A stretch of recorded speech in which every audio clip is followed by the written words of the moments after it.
जेवढ्या मागण्या आहेत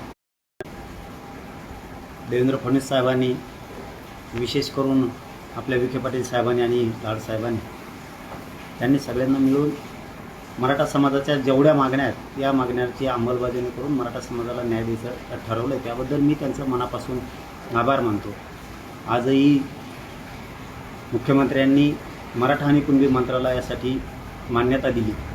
त्याचे पण प्रोसिडिंग आपल्याकडं त्याचा एक ड्राफ्ट त्यांनी दिला आहे. त्याने त्याची घोषणा केली. ओबीसी प्रमाणे सगळ्या सवलती, सारथीतल्या योजना, महामंडळातल्या योजना ज्या काही बंद होते, काही अभ्यासक्रम बंद होते, तेही सगळं सुरू करण्याचा आज शासन निर्णय सरकारनं केला आहे, मुख्यमंत्र्यांनी केला आहे. त्याबद्दल खरंच त्यांचं मनापासून आभार.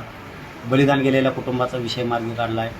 त्याच्यात शिंदेसाहेब उपमुख्यमंत्री, आपले उदय सामंत साहेब यांनीसुद्धा तो MIDCचा निर्णय घेतला आहे.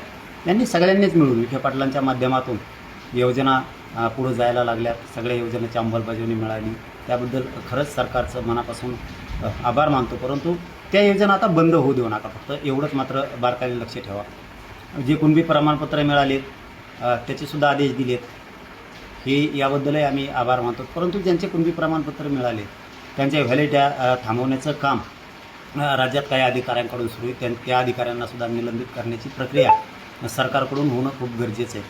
कारण एकाला व्हॅलिडिटी दिली, दुसऱ्याला देत नाही आहे, ही जाणून बुजून चाललेली प्रक्रिया. 58 लाख नोंदीचा जो विषय होता, त्याचे प्रमाणपत्र द्यायचे आहेत, त्याच्या व्हॅलिडिटी द्यायच्या, त्या संदर्भातली आम्हीसुद्धा यादी मागितली. ती सरकारनं मान्यता दिली की आम्ही तुमच्याकडे द्यायला ती यादी तयार आहे. गुन्ह्याच्या संदर्भातली सुद्धा राज्यभरातून सगळ्या गुन्ह्याची माहिती सरकार घ्यायला लागली.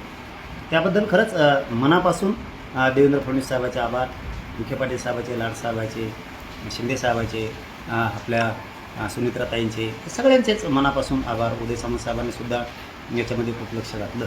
परंतु खऱ्या अर्थानं या मागण्याला जास्तीत जास्त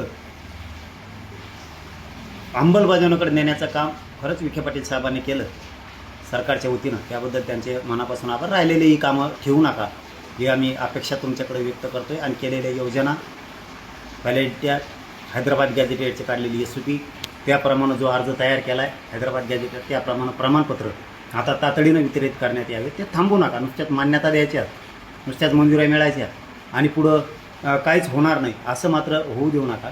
अशाच पद्धतीनं तुम्ही मराठा समाजाच्या गोरगरिबांच्या लेकरांचं कल्याण करा. हा समाज तुम्हाला कधी विसरणार नाही. विकून मुख्यमंत्री, दोनही उपमुख्यमंत्री यांचं आणि विशेष करून विखे पाटलांचं मनापासून आभार मानतो.